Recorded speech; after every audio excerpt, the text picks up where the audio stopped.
Amém? Deus te chamou, foi para tu cantar o hino da vitória, tu participar, aleluia, de um mistério maior. Bendito seja o nome de Jesus Cristo de Nazaré. Irmãos, vamos para o Evangelho, amém? Vamos para a palavra. Quem quer a palavra, diga amém. Hoje é dia de doutrina. Glória a Deus. Abra comigo a sua Bíblia em Colossenses capítulo 1, versículo 2. Eu quero saudar os irmãos que estão em casa com a paz do Senhor Jesus Cristo. Colossenses capítulo 1, versículo de número 2. Vamos à palavra de Deus. Você que está chegando agora, você que está recebendo esse vídeo aí agora, essa mensagem, fique até o fim, porque Jesus quer falar com você. Amém? Aos irmãos que encontraram, digam glória a Deus. Então leia comigo: aos santos irmãos fiéis em Cristo que estão em Colosso, graça a vós e paz da parte de Deus nosso Pai e da do Senhor Jesus Cristo. Pode sentar. Meus irmãos, nós vamos falar sobre o perfil dos cristãos colossenses.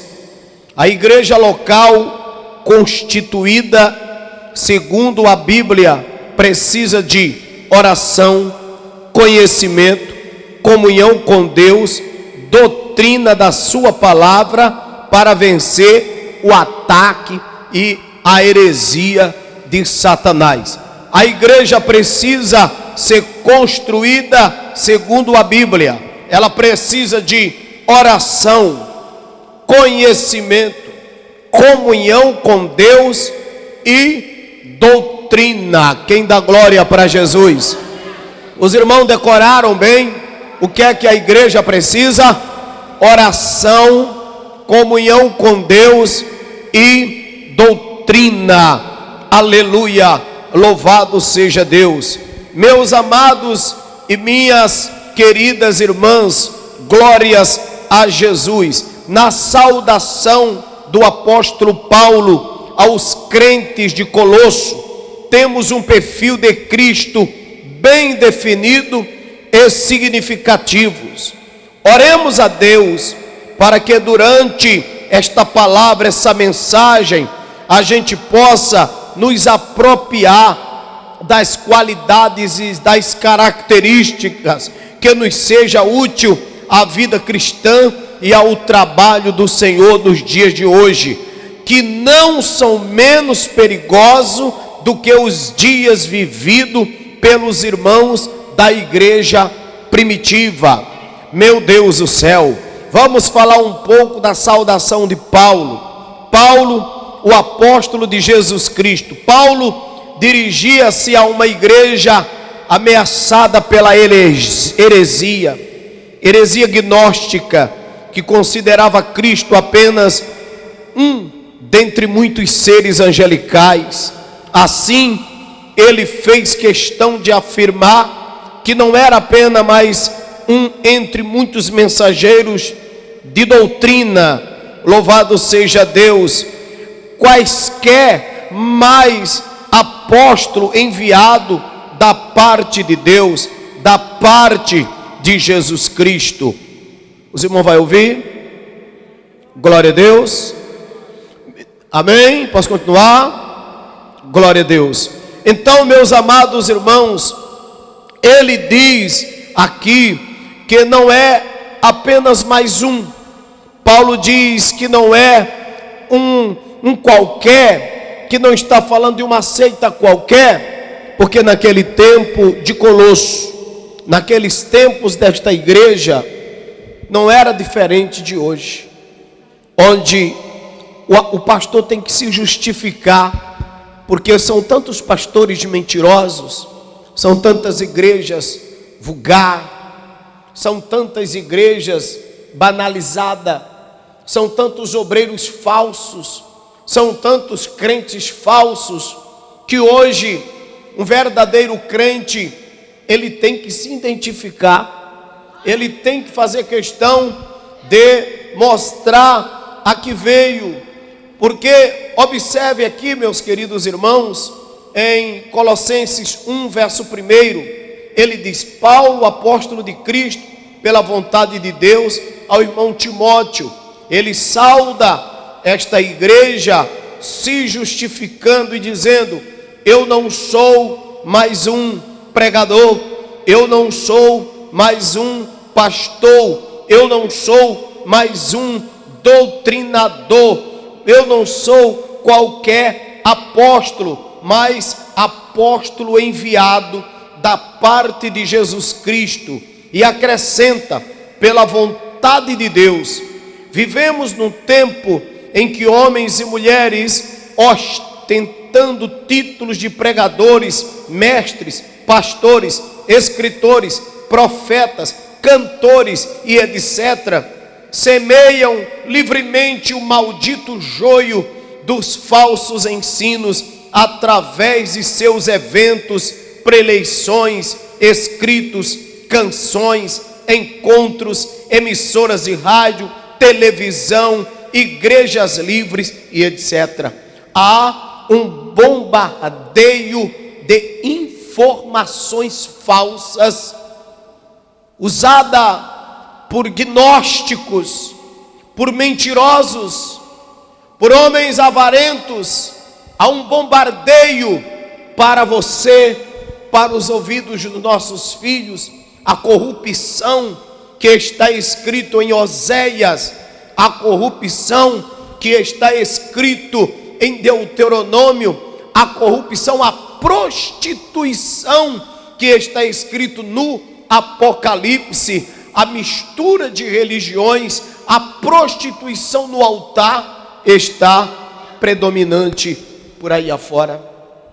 E por isso Paulo faz questão de dizer, diante dessas sujeiras e dessas poluições, eu estou aqui anunciando o verdadeiro Cristo de Deus e afirmo ser um verdadeiro cristão da vontade de Deus. Aí ele diz: apóstolo pela vontade de Deus, apóstolo pela vontade de Deus, ungido pela vontade de Deus, aleluia. Isto é, se justificando, glória a Deus, dizendo: olha, eu sou sincero, eu sou verdadeiro, aleluia. Que haja esse sentimento em mim, e que haja esse sentimento em quem está em casa, e que haja esse sentimento nesta igreja, de não se corromper. Levanta a mão e dá glória para Jesus. De não se corromper. Eu faço questão de dizer: quem me levantou foi Deus. Eu faço questão, você, meu irmão, minha irmã, faça questão de dizer que você não foi gerado de uma mentira, que você não foi gerado de uma falsa doutrina, mas você foi gerado de Deus. E se alguém quer te arrastar daqui para outro canto, diga: não saio, porque eu fui gerado na santa doutrina, no berço da palavra. Quando alguém te fizer convite, vamos ali, vamos lá, não vá, aleluia, não vá para não se contaminar, não saia por aí comendo tudo, não saia por aí se alimentando de bolotas, porque você corre risco de interpretar a palavra errada, porque nós não podemos, meus irmãos, nos alimentar em qualquer prato, porque tem prato que está contaminado aí fora. Eu quero falar de alguns pontos de Paulo. O primeiro foi ele se identificar como apóstolo de Jesus. O segundo, Paulo via os irmãos colossenses, aleluia, de uma forma muito especial, e também via e tinha pena do estado de miséria e de ilusão que eles viviam. Duas qualidades são ressaltadas, nelas destacamos três aspectos. Primeiro aspecto, Paulo dirige aos irmãos em Colosso como os santos. O apóstolo coloca essa qualidade como primordial. Ele via os crentes daquela igreja como pessoas santas, e não poderia ser diferente, não sentido uma igreja cristã local que não seja formada de santos e de santas, uma vez que para início de assunto, o significado do termo igreja abrange da parte de Deus, chamamento para a salvação, distinção, propósito, agrupamento, separação, ou o cristão é santo ou o cristão, aleluia, não é santo, ou o cristão é salvo ou o cristão não é salvo, ou o crente tem a salvação ou ele não tem a salvação. Haja vista que nós vamos ver esse texto em 1 Pedro capítulo 1 verso 15 e 16. Um irmão me ajuda a ler, ou ali na tela, louvado seja o nome de Jesus, esse texto de 1 Pedro, no capítulo de número 1, versículo 15, ao versículo de número 16, esse texto, aleluia, vai nos dizer assim, 1 Pedro, aleluia, capítulo de número 1, versículo de número 15 e versículo de número 16, com toda esta igreja lendo bem alto: mas como é santo aquele que vos chamou, sede vós também santos em toda a vossa maneira de viver, porque escrito está: sede santo, porque eu, o Senhor, sou santo. Levante a mão e dá glória a Jesus. Glória a Jesus. O que se espera de uma igreja evangélica? Que dentro dela tenha santo e santa. Eita glória! Quem está entendendo a glória de Deus descer? O que se espera, o mínimo que se espera de uma igreja evangélica? Que dentro dela tenha santos e santas. Fora disso, meus irmãos, não é uma igreja. Passou disso, não é uma igreja. Saia, fuja desses lugares. Fuja de lugares onde oprime a doutrina, sufoca a doutrina. Quer saber qual é a igreja certa? É a igreja que tem doutrina. É a coisa mais fácil, pastor Diego, que tem, pastor, seu nome? Mateus. É a coisa mais fácil que tem de identificar quando a igreja é falsa. É quando os irmãos chamam os conservadores, os crentes conservadores de crente conservador, crente fanático, quadrado. Quando começam a banalizar teu cabelo, teu coque, a tua roupa, e te chamar de radical, e te chamar de irmã, e te chamar de irmão, e começar a subestimar a tua santidade, foge dessa igreja. Foge da igreja que o pastor fica fazendo chacota das irmãs de oração, fica fazendo chacota das coisas, contando piada. Foge de igreja que o pastor é muito arreganhado, o pastor se arreganha toda, o pastor se abre todinho. Outro dia eu estava olhando, tinha um, que eu vou contar para os irmãos, eu não vou nem entrar em detalhe como é que era aquilo ali, eu não sabia que criatura era aquela, só sei que era um sujeito esquisito, com o microfone na mão, e essas coisas falam de santidade, Eliane, sem santidade, falam na maior simplicidade, travestidos de homens de Deus, cantam. Olha, meus irmãos, eu vou contar uma coisa para vocês. Outro dia me mandaram um vídeo para mim de uma mulher cantando e atrás dela um bocado de mulher. dançando, pulando, e não servia para nada, só para dar pulo e levantar a mão. Mas meus irmãos, ô Jesus, tem misericórdia daquelas ali, viu? Porque, ô meu Deus, é pesado, o espírito de sensualidade, a exposição do corpo, e um bocado de gente dançando. Aquilo não era um culto, aquilo era um baile. Era um baile. Nós estamos assistindo hoje igrejas com cara de boate, de clube de dança. E é fácil identificar aonde estão os mentirosos, aonde estão os falsos profetas. Nunca foi tão fácil identificar onde estão os falsos profetas. Por isso, esse texto mostra que uma igreja é identificada pelas irmãs santas e pelos irmãos santos que estão dentro dela.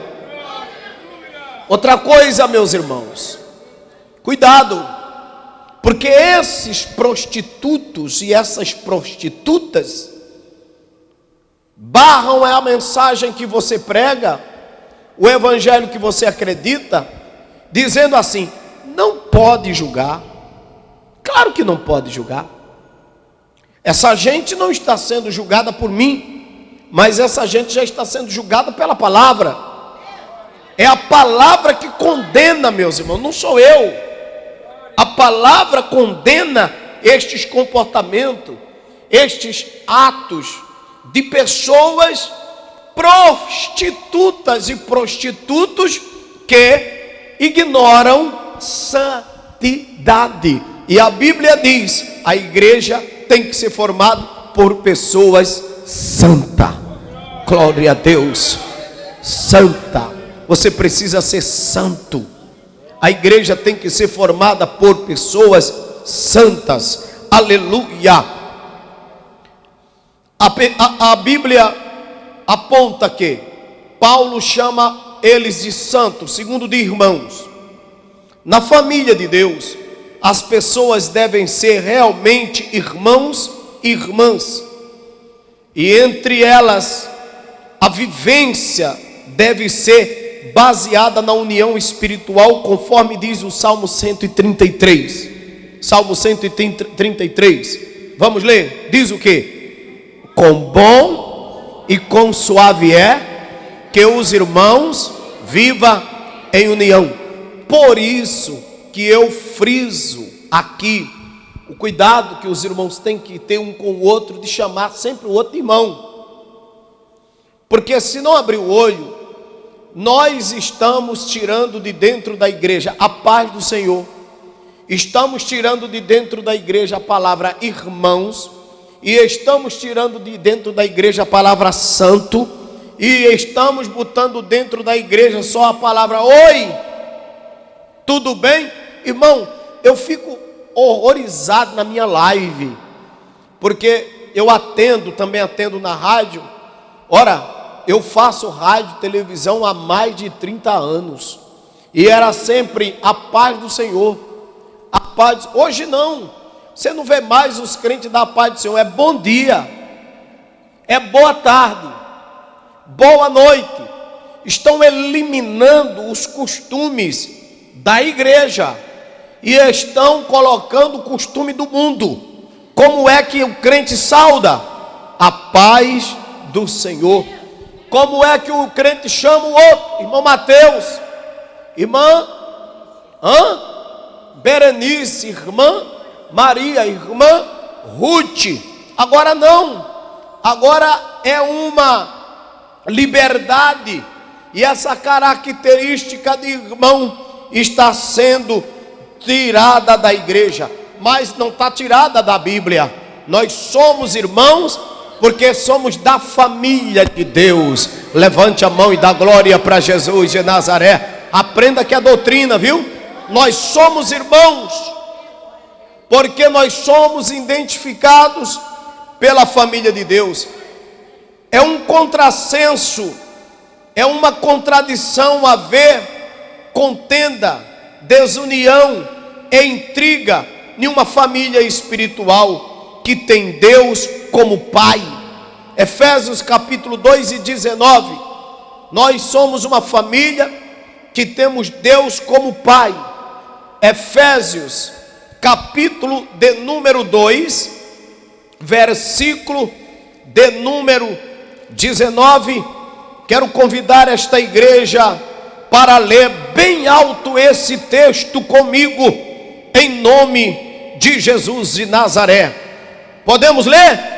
Assim que já não sois estrangeiros, nem forasteiro, mas concidadão dos céus, dos santos e da família de Deus. Levante a mão e dê 3 glórias para Jesus.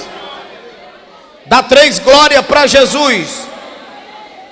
Aprenda que você tem família. Aprenda que você tem pai. Aprenda que você tem irmão. Amanda Camassébria. Já não sois estrangeiro. Você era estrangeiro. Você era esquisito. Você não tinha pátria. Você não tinha raiz. Você não tinha família. Você não tinha lar. Você não tinha ambiente. Você não era nada. Mas depois que você aceitou Jesus como seu único e verdadeiro Salvador, esfregue na cara de Satanás que você ganhou um exército chamado irmãos. Você ganhou um pai chamado Deus. E você ganhou uma família chamada igreja.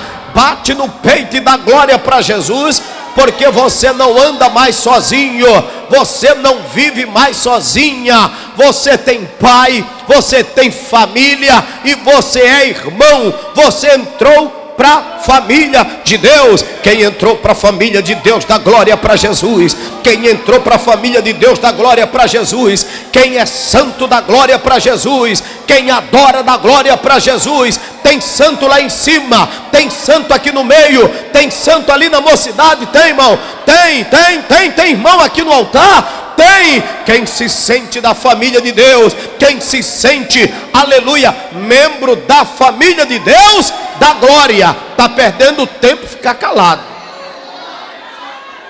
Está pegando fogo ali. Castribia, cantribia, ribidio farga. Geralmente trata-se de hipocrisia e mera associação, hipocrisia individual e associação de grupo, e não família de Deus, né? Como diz a Bíblia. E Paulo, além de nos chamar de santo, chama de irmão e chama-nos de fiéis, fiéis em Cristo. Sendo santos e irmãos em Cristo, eles eram ao mesmo tempo fiéis. Os 3 aspectos compõem o perfil espiritual e moral dos cristãos colossenses: santidade, fraternidade e fidelidade. Sem essas características, a rigor, não há cristianismo, não há igreja cristã e não há povo de Deus. Não há. Nós precisamos ser o quê? Santos, irmãos e fiéis. Glória! Glória! Santos, irmãos e fiéis. Carregue essas características. Quem dá glória a Jesus? Vou falar de mais um ponto: a ação de graça pelos colossenses. Paulo, ele diz no capítulo 1, no verso 3, parte B: orando sempre por vós. O apóstolo cientificou os irmãos que orava sempre por eles, dando graças a Deus, Pai de nosso Senhor Jesus Cristo. Um dos segredos do sucesso de um obreiro e sua vida é viver constante em oração. Na oração do crente, Deus se compraz. Na oração do crente, Deus se compraz. Eu vou provar na Bíblia. Provérbios 15, versículo 8. Provérbios, capítulo 15, versículo de número 8. Esta igreja vai ler comigo e vai dar um brado de glória a Deus, de estrondar Caxias. Amém? Já podemos ler? O sacrifício dos ímpios é abominável ao Senhor, mas a oração dos retos é o seu contentamento.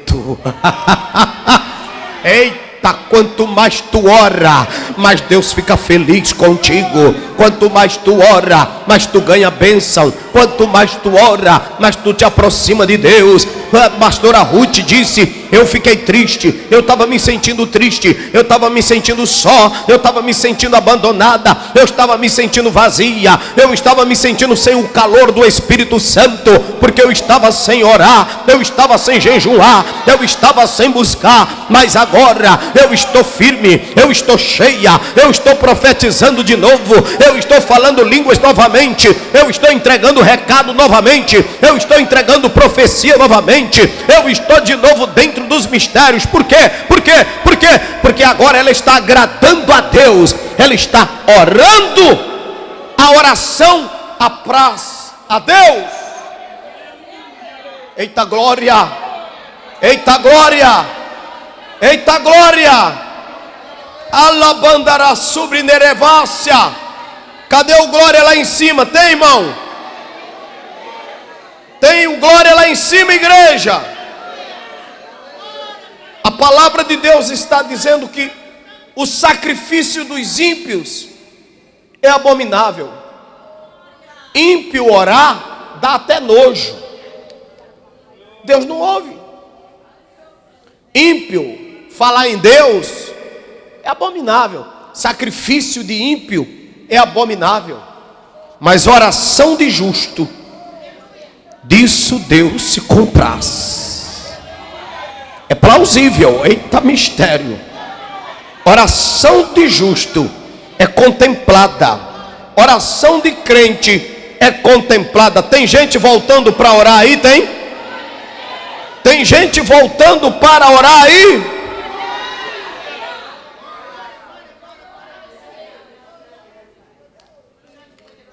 Oração é originalizada pelo Espírito Santo. Oração é carimbada pelo Espírito Santo. Colosso, os irmãos em Colosso, Paulo aconselhava eles a orarem.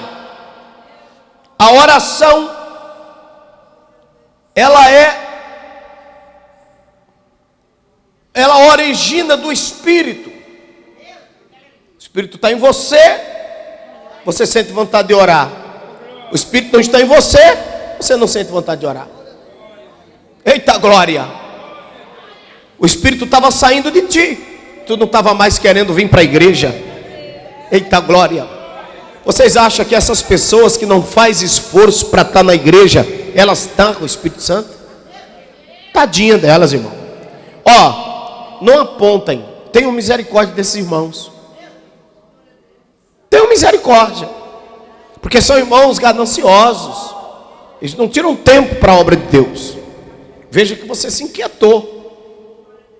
Mas aqui tem irmão aqui tem irmão que está cansado, que está fadigado, que trabalha, que corre, mas sente sede de Deus, sente desejo de Deus, sente a alma queimando.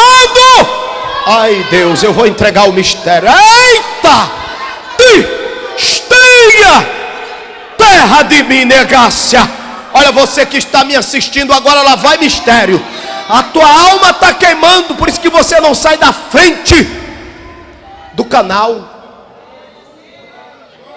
Rebia, Hasui. Rebigai, Jorebebia. Meu Deus, Jesus, que coisa gloriosa. A oração origina de Deus. Efésios capítulo 6. Efésios capítulo 6, versículo 18. Efésios capítulo 6, versículo 18. Diz assim: leia comigo bem alto, igreja. Aleluia! Orando em todo tempo, com toda oração e súplica no Espírito, e vigiando nisso com toda perseverança e súplica por todos os santos. Veja, orando em todo tempo, com toda a oração e súplica, Rejane, no Espírito, e vigiando. O Espírito origina a oração. Alabacamasúbia, ereminablasébia. É a origem da minha oração, é a entrada do Espírito Santo dentro de mim, é a presença do Espírito Santo dentro de mim. E quando o Espírito Santo está dentro de uma pessoa, ele queima ela todinha por dentro, irmão. Ele queima ela toda por dentro. Ele queima o pensamento, ele queima os órgãos genitais para não fazer coisa errada. Ele segura as emoções, ele segura as tentações. Quando o Espírito está dentro do crente, ele sai queimando toda a palha seca, ele sai queimando toda a inveja, ele sai queimando toda a impureza, ele sai queimando toda a indecência. É por isso que alguém olha e fala: aquela é diferente, aquele é diferente, não quer nada, não cai em cilada, não dá brecha para o diabo. Por quê? Porque o Espírito Santo queimou por dentro, a presença de Deus queimou por dentro. Sabe onde é que tu vai ver ele? No círculo de oração. Sabe onde é que tu vai ver ela? No monte da oração. Sabe onde é que ele está? No monte. Sabe onde é que ela está? Na oração, nas consagrações, nas vigílias, nos reminívia, no rabacama súbia. Eita glória, deixa eu ver se tem aqui, deixa eu ver se tem, deixa eu ver aonde é que estão os irmãos que estão queimados. Vou falar, Jesus, eu vou falar. Glória a Deus.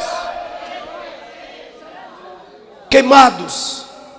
Você que está em casa, queimado, queimada pelo Espírito Santo de Deus, agradeça. O Senhor Jesus nos assiste e nos encoraja.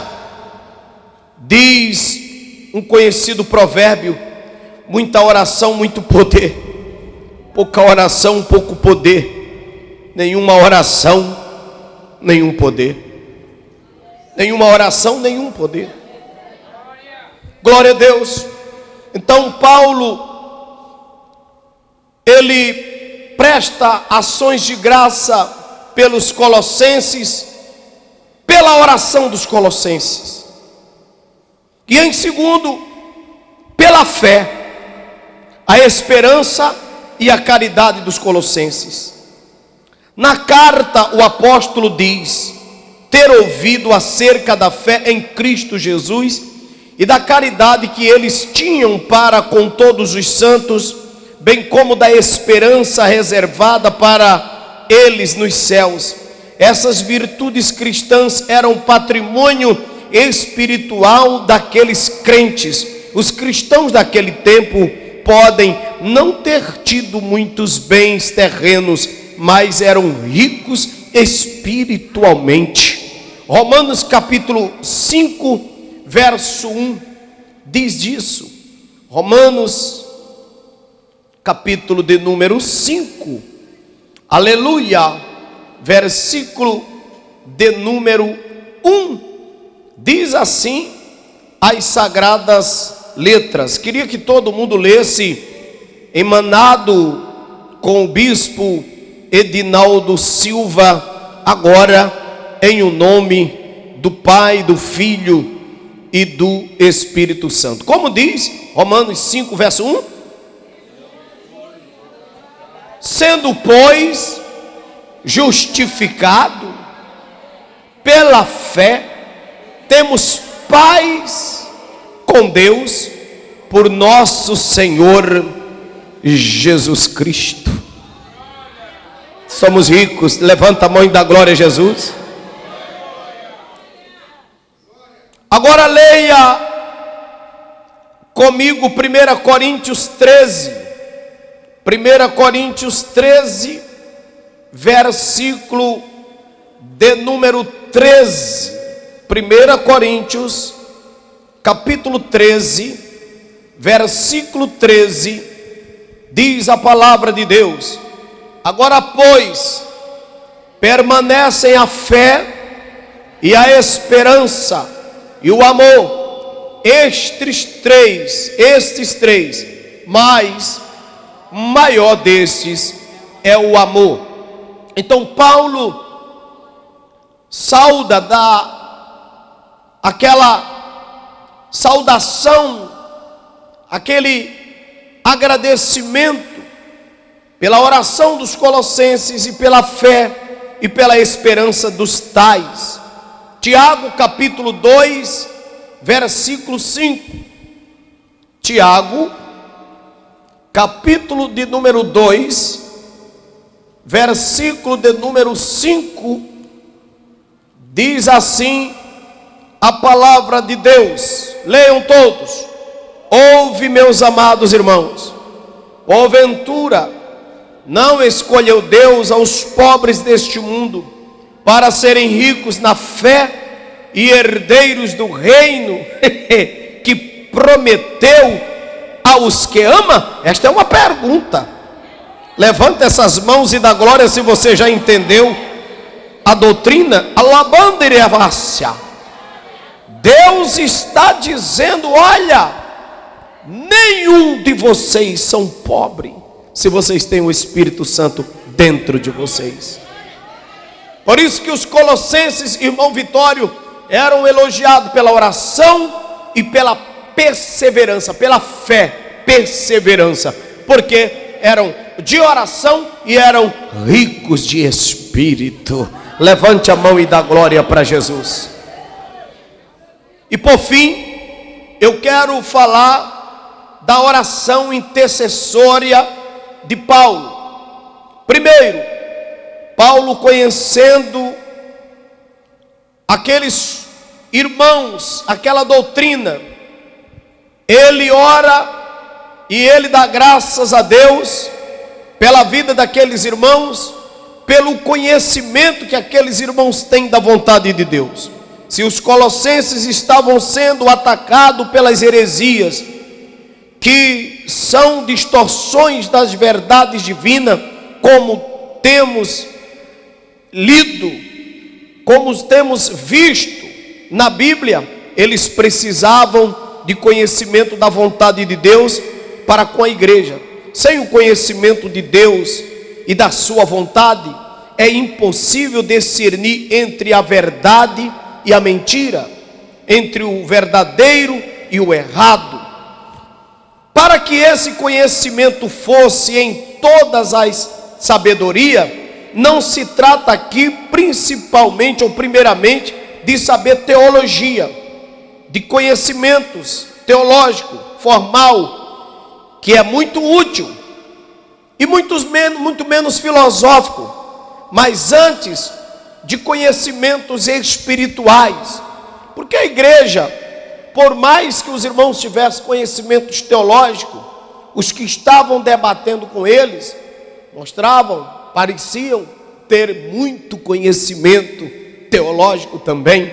Só que Deus disse para os irmãos em Colosso: não é só o conhecimento teológico, vocês têm que ter o conhecimento espiritual, porque conhecimento por conhecimento essa gente também tem. Vocês têm que conhecer a Bíblia e conhecer o Deus que está nela. Levanta a mão e dá glória para Jesus. Levanta a mão e dá glória para Jesus. Vocês precisam conhecer a Bíblia e conhecer o Deus que está nela. Duas coisas que nós queremos aprender aqui nessa doutrina de hoje: conhecer a Bíblia e o Deus que está nela. Porque muitas vezes nós queremos conhecer o Deus da Bíblia sem conhecer a Bíblia. e queremos conhecer a Bíblia e não conhecemos o Deus dela. Nós temos que conhecer a Bíblia e o Deus da Bíblia. Conhecer a Bíblia e não conhecer o Deus da Bíblia é inútil. E querer conhecer o Deus da Bíblia sem conhecer a Bíblia, vai dar de cara com esses professores de Colosso. Vai dar de cara com esses gnósticos. Aí vai ter gente jogando rosa ungida para todo lado. Aí vai ter gente enfiando a cara no chão. Aí vai ter gente andando de quatro na igreja dizendo que é o leão de Judá. Aí vai ter aqui, irmão, figura de leão. Eita, vai ter aqui figura de bezerro. Vai ter figura de tudo. Tem igreja aí que é a cara do leão. E bota um leão daquele, o leão africano. O leão, esse leão que eles cultuam. A igreja que tem cara de leão. E ele vai lá e bota realmente um leão. Para ele, o leão é aquele ali. Olha com que ele compara. Olha o logo da igreja dele. É um leão. Tem muitos irmãos por aí usando camiseta, o leão de Judá. O leão de Judá não é esse leão selvagem não, meus irmãos. Pelo amor de Deus. Isso é uma comparação que está longe de ser um animal. E nós não podemos trazer para o altar cara de animal. Nós não podemos trazer para o altar fisionomia de gente. Nós não podemos trazer para o altar nada. Não façais para ti imagens. O Deus que a gente serve é invisível. Paulo disse: é do altar do Deus desconhecido que eu quero falar. O altar do altar que está apagado que eu quero falar. Aleluia, louvado seja o nome de Jesus. Eu quero falar de um Deus, aleluia, que está queimando dentro de vocês. Um Deus que está queimando dentro de vocês. Você só vai saber que Deus existe na sua vida quando Ele estiver queimando, o Espírito estiver queimando seus pecados, seus desejos, e levando você para orar, e levando você para jejuar. Levanta aí essa mão, irmão, dá um glória para Jesus. Eu estou com vontade de pregar hoje aqui, viu? Tem fogo aí, irmãos? Tem fogo aí, irmão? Aleluia! A igreja que tem cara de leão, que tem cara de macaco, semblante de besta. Ora! Aleluia. A igreja da macaca solta. Aleluia. Glória a Jesus.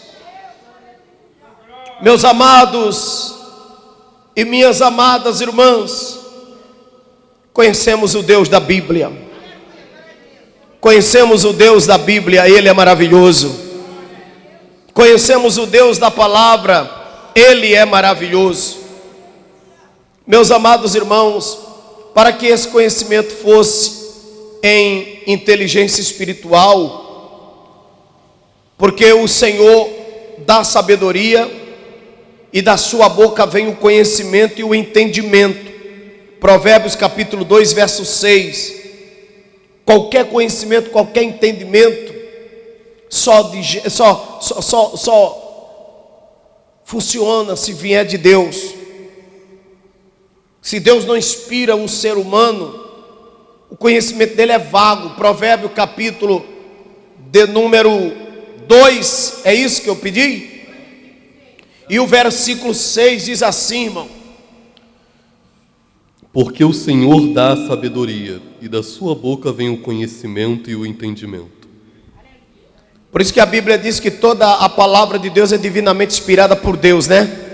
O que está na Bíblia é divino. Levanta a mão e dá glória a Jesus. Não aceite arrumadinho aqueles entre nós que são inteligentes e criativos, mas por se deixarem corromper, tornam-se carnais e usam a sua genialidade para o mal. Jeremias 4:22, abre comigo para tu ver. Jeremias 4:22. Satanás não gosta de usar gente burra. Satanás não usa gente burra. Por isso que devemos orar pelos pastores, pelos mestres e pelos doutores, porque o diabo é doido para pegar teólogo, estudioso, gente inteligente para corromper. 4:22. Por quê? Porque tem peso a palavra deles. 4:22, bem alto: de veras o meu povo está louco, já me não conhecem, são filhos nécios e não inteligentes, sábios são para o mal, para fazer o mal, mas para bem fazer nada sabem. Tome doutrina, crente. Não ouvi um glória a Deus aí?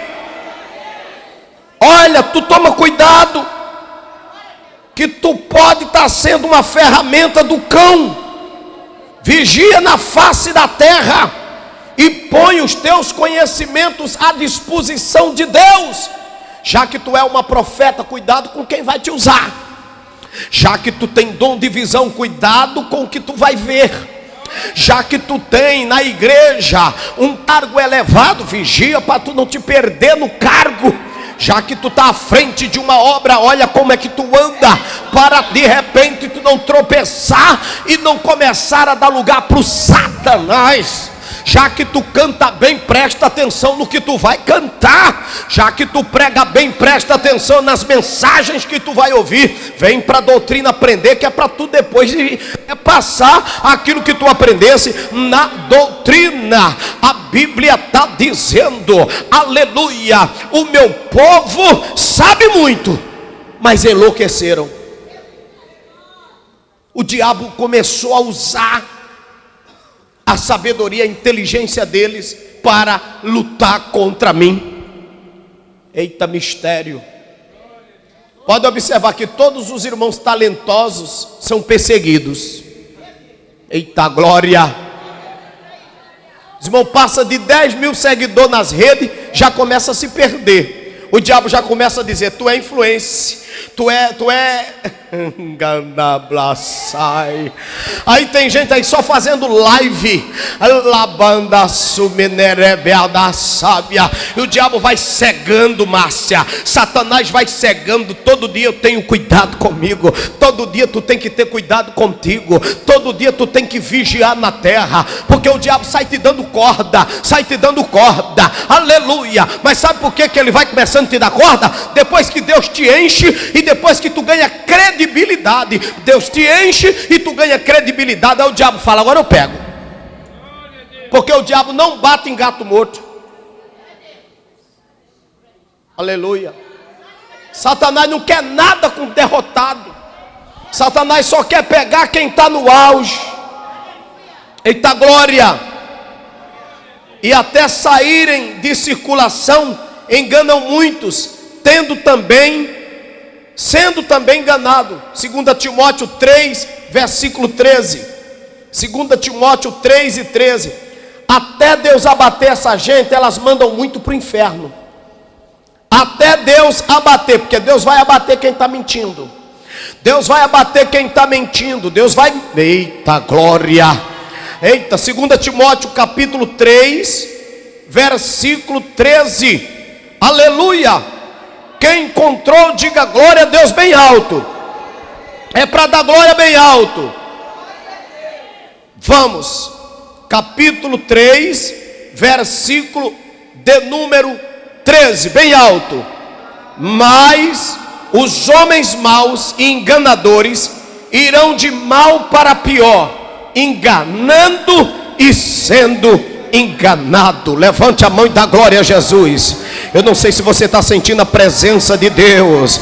Alabanarácia. Os homens bons não enganam, os pastores bons não enganam, as irmãs de Deus não enganam, as pessoas que têm o Espírito Santo de Deus não enganam, mas os enganadores vão de mal a pior, enganando e sendo enganado, mentindo, sendo e recebendo mentira. Eita glória. Mas levanta a mão para o céu aí, dá glória a Deus pela doutrina, porque hoje Deus está a destruir esses enganadores, assim diz o Senhor. Aleluia. Aleluia! Aleluia. Então, meus irmãos, por último, aleluia, os irmãos em Colosso foram elogiados por Paulo em andar dignamente. A igreja em Colosso estava assediada pelos falsos ensinadores. Se os crentes não andassem com dignidade, seriam alvos de críticas e escárnio por parte dos hereges, que sempre buscam ver na vida dos homens e mulheres de Deus alguma coisa para os acusar. Infelizmente, muitos hoje têm dado motivo para escândalos que atingem o evangelho. Mas Jesus disse: porque é mistério que venha escândalo, mas ai do homem por onde o escândalo vier. Mateus 18, verso 7. É mistério que venha o escândalo, mas ai daquele que provocar escândalo na minha casa. Acharam? Ai daquele, leia bem alto, ai do mundo, por causa dos escândalos, porque é normal que venha o escândalo, mas ai daquele homem por quem o escândalo vier. Sabe, os hereges ficavam de olho na igreja de Colosso, Vitório, os olhos arregalados desse tamanho. E o que acontece? Paulo disse: eu louvo a Deus pelo andar de vocês. Por quê? Porque os irmãos tinham cuidado no andar, tinham cuidado no cabelo, tinham cuidado na roupa, tinham cuidado na doutrina. Os irmãos andavam com cuidado.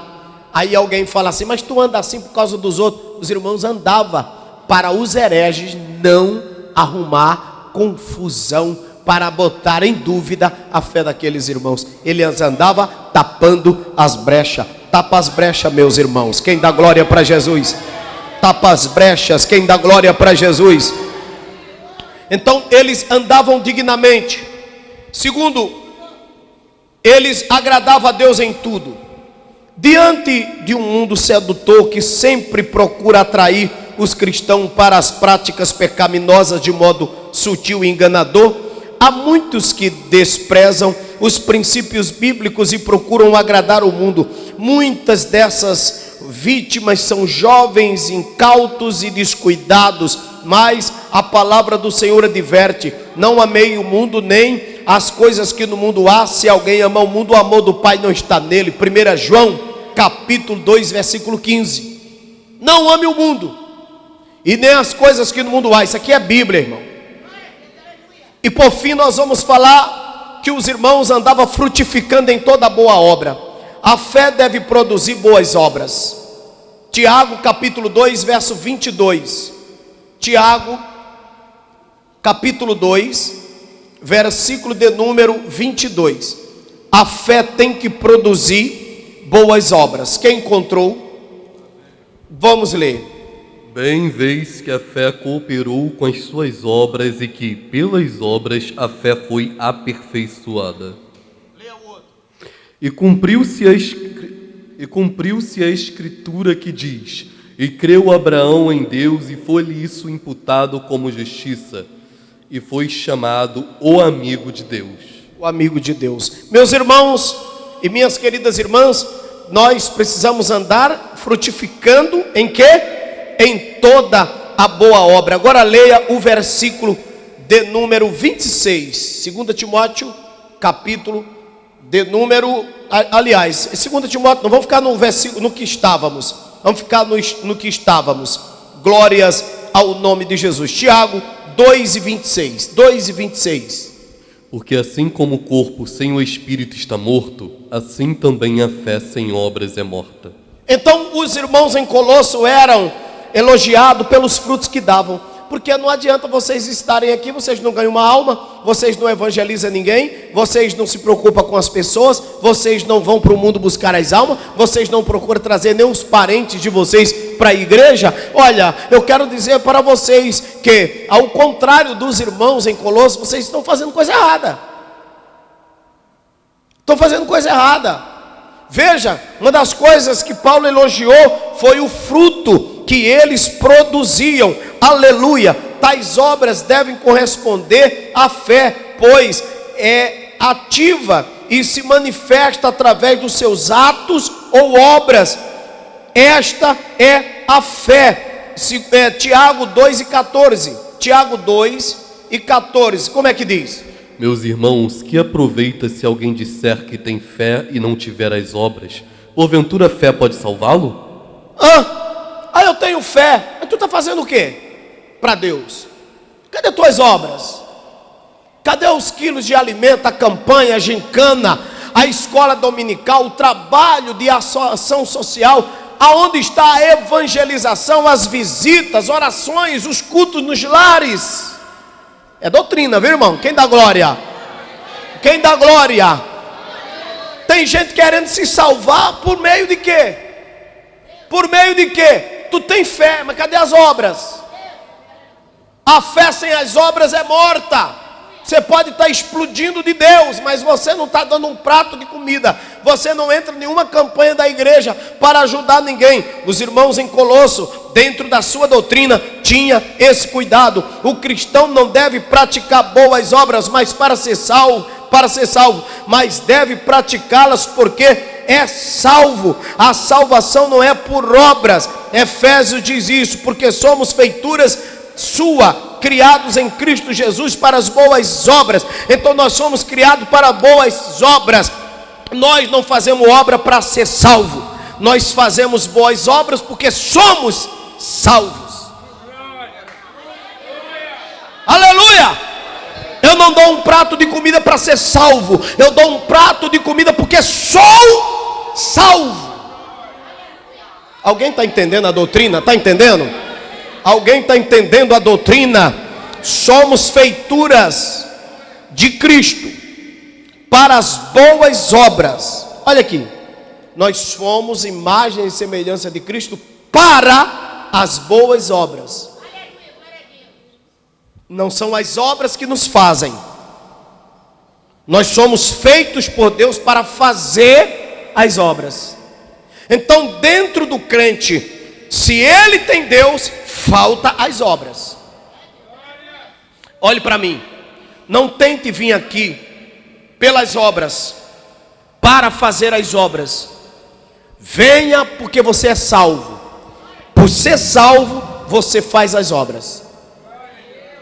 Ninguém consegue fazer as obras sem ser salvo. Começa, mas não termina. Por isso que tem um bocado de gente aí querendo evangelizar, querendo fazer isso, querendo fazer aquilo, e logo para. Tem muitos grupos que se levantam dentro dessa igreja e para. Sabe por quê? Porque foram levantados pelas obras.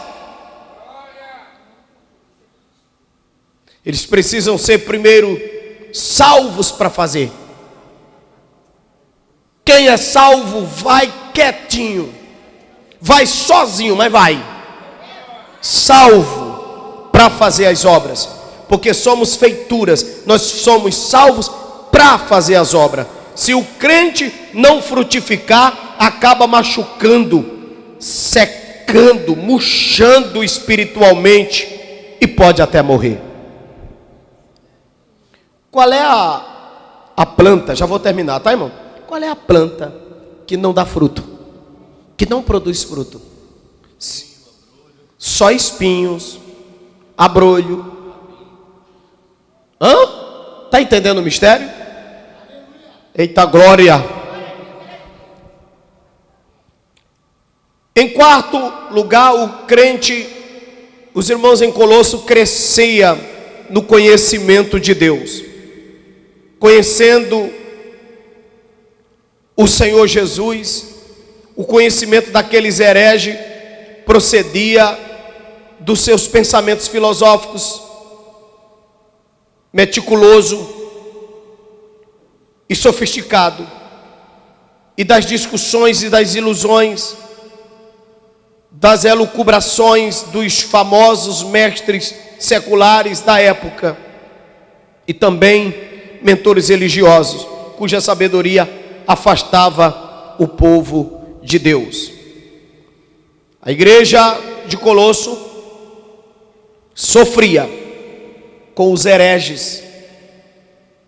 E esses hereges partiam para a igreja com as suas filosofias diabólicas e satânicas para confundir tudo que a igreja pregava. Por isso que Paulo dizia: eu louvo a Deus por vocês estarem crescendo na fé. Porque se vocês crescem na fé, vocês deixam eles para trás. Paulo também elogiou por eles terem corroborado com toda a fortaleza, com toda a paciência, longanimidade e com gozo. E Paulo por fim termina dando graças ao Pai pela vida daqueles irmãos. Estamos enfrentando o mundo, estamos enfrentando o diabo, estamos enfrentando o inferno, estamos enfrentando muitas coisas aí fora. Mas o que faz-nos diferente? Ficar firme aqui, na doutrina, nos pés de Jesus. Fiquem de pé que está chegando o final do nosso culto. Eu quero dar graças a Deus por você que está em casa. Eu espero que você compartilhe essa mensagem para todo mundo que você conhece. Eu espero que você mostre para todo mundo esse amor, essa glória. Essa mensagem vai estar completa nas redes sociais e pedaços também vão estar sendo colocados aí. Mas agora eu quero orar pelos dizimistas, pelos ofertantes. Eu quero orar por você e quero pedir a você agora que tire um momento para dar o dízimo, para dar a sua oferta nessa obra. Estenda as mãos aos céus, todos aqui, todos em casa, e vamos orar pelos dizimistas e ofertantes. Você já tem os números aí no rodapé do vídeo. Maravilhoso Deus e Pai, chegou a hora de te agradecer por esta rica doutrina de hoje, por esta rica palavra que o Senhor me deu, por este ensinamento que é tão maravilhoso, por essa oportunidade, por essa bênção que é ser crente, lavado no sangue de Jesus e membro desta igreja, Assembleia de Deus da Família. Muito obrigado por ter enchido o meu coração com esta palavra, por ter me dado essa direção hoje para ensinar aos salvos nesse lugar. Obrigado, Jesus, por cuidar de mim e por cuidar desta igreja. Agora abençoa os dizimistas, abençoa quem assistiu essa mensagem e abençoa quem está compartilhando e vai compartilhar em nome de Jesus. Amém.